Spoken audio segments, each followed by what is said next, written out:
Hello everyone, and welcome, history enthusiasts, to a spine-chilling Halloween special episode of Fun, Flags, and History.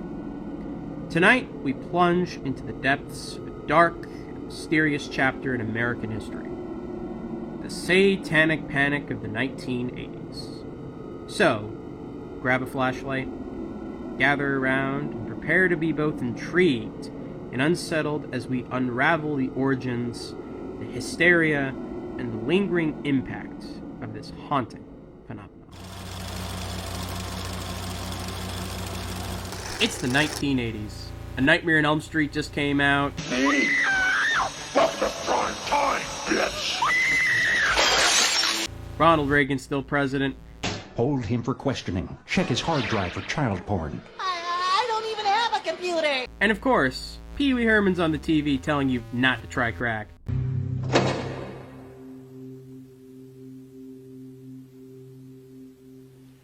This is crack.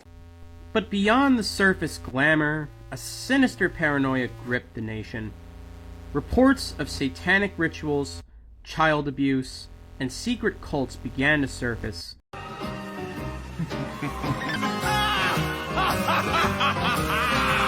Setting off a wave of panic that would leave an indelible mark on the fabric of American society. And Dragons. Some claim it's a simple, harmless game.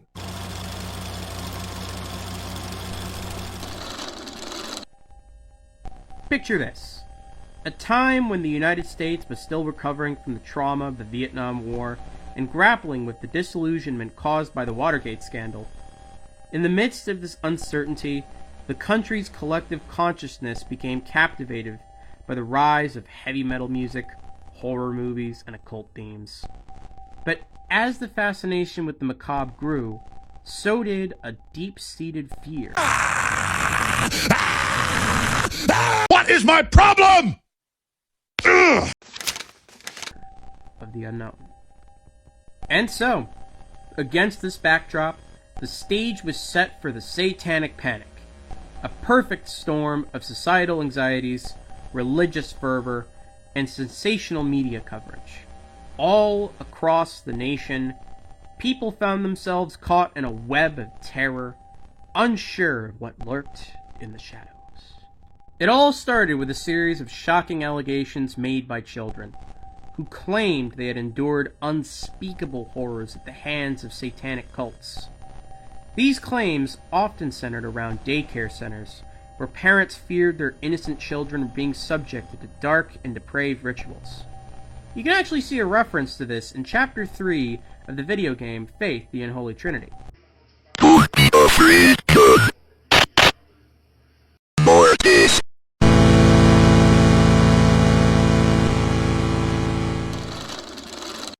As news of these disturbing accusations spread, the public's anxiety reached a fever pitch. This makes me want to burn this motherfucker down. Come on, Boogie, let's burn this motherfucker down! Boogie, let's burn this motherfucker down! Sensationalized media reports, tabloid headlines, and talk shows devoted to the subject only served to fan the flames of fear. Innocent symbols such as pentagrams and heavy metal album covers became targets of suspicion, associated with the supposed secret rituals of these alleged cults. The media frenzy created a moral panic that spread like wildfire, engulfing communities across the nation. Begin with a story about make-believe adventure and real-life violence, and what some critics fear is a connection between the two in a game called Dungeons and Dragons. Law enforcement agencies, Stop right there! child protective services, Hey kids! and religious organizations found themselves inundated with reports of satanic abuse. Investigations were launched, leading to trials that both captivated and terrified the American public. Some of the most infamous cases of the Satanic Panic include the McMartin preschool case and the West Memphis 3.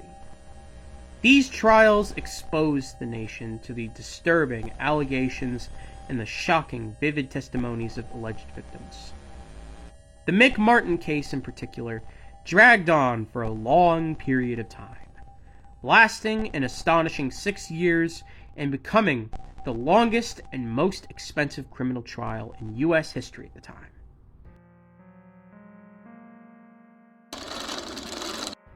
However, as the 1990s approached, doubts began to emerge.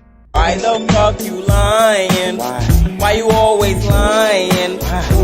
Oh my gosh, stop fucking lying. Skeptics raised questions about the credibility of the allegations and the lack of concrete evidence to support the existence of widespread satanic cults. Independent investigations and academic studies debunked many of the sensational claims made during this dark period. The aftermath of the Satanic Panic left a trail of shattered lives and enduring repercussions. Innocent individuals were wrongly accused and suffered the consequences of baseless allegations. Families were torn apart, and trust in institutions was eroded. The damage caused by this moral panic serves as a stark reminder of the dangers of collective fear and the consequences of unchecked sensationalism. The Satanic Panic may have faded into history, but its impact still resonates today. It serves as a cautionary tale, reminding us of the power of fear and the potential for mass hysteria to cloud our judgment. The Satanic Panic was not just a reflection of a bygone era, but a testament to the human capacity to believe in the most extraordinary and terrifying narratives without sufficient evidence. The Satanic Panic also reveals the dark side of media sensationalism. The relentless coverage, often driven by ratings and profits, amplified the fear and perpetuated the panic. Tabloids and talk shows exploited the public's fascination with the macabre, creating an environment ripe for misinformation and moral hysteria. In the aftermath of the Satanic Panic, it became clear that critical thinking and evidence-based investigations are crucial safeguards against mass delusions. The need to approach claims with skepticism, to demand solid evidence, and to consider alternative explanations is vital in order to avoid repeating the mistakes of the past. As we reflect on this dark chapter in our history, let us remember the individuals whose lives were forever changed by baseless accusations. Innocent people endured public scrutiny, legal battles, and the stigmatization associated with being labeled as satanic cult members. The Satanic Panic left a lasting scar on their lives, a stark reminder of the damage that can be wrought by a society gripped by fear. Today, the Satanic Panic remains a haunting reminder of the importance of preserving justice, protecting the innocent, and maintaining a healthy skepticism in the face of sensationalized claims. It reminds us to be weary of the power of fear and the potential for mass hysteria to lead us astray. One such somewhat accurate example, albeit fictional example, of how the Satanic Panic has impacted our lives is, of course, through the indie video game Faith the Unholy Trinity. The video game Faith the Unholy Trinity, developed by Erdorf Games, is a retro-style video game depicting the adventures of Father John Ward as he seeks to uncover and destroy the Eternal Order of the Second Death, a satanic cult that, of course, is trying to bring the end of the world on October 31st, 1987, and, of course, introduce their savior of sorts, Satan. So, the one way that I can say that this game is somewhat accurate in depicting the real-world consequences of the Satanic Panic is, of course, through the fear that is brought by these demons, and, of course, in the third chapter of the game, you actually do come across a daycare which is seen as the secret headquarters of the Eternal Order of the Second Death. Now, I'd like to note, of course, that I am not being paid to promote this game, nor am I being paid to promote any video game on this channel, because otherwise I probably would throw it in. I'm just a huge fan of this video game, and I just wanted to give it a bit of a shout out on this channel, because of course I don't play video games, I just talk about history. So, of course, this is a brief shout out to Erdorf Games' Faith the Unholy Trinity. It's a good game, seriously, play it sometime. But, as we conclude this chilling Halloween episode Let us not only revel in the thrill of ghost stories and ghoulish tales, but also reflect on the lessons learned from the Satanic Panic.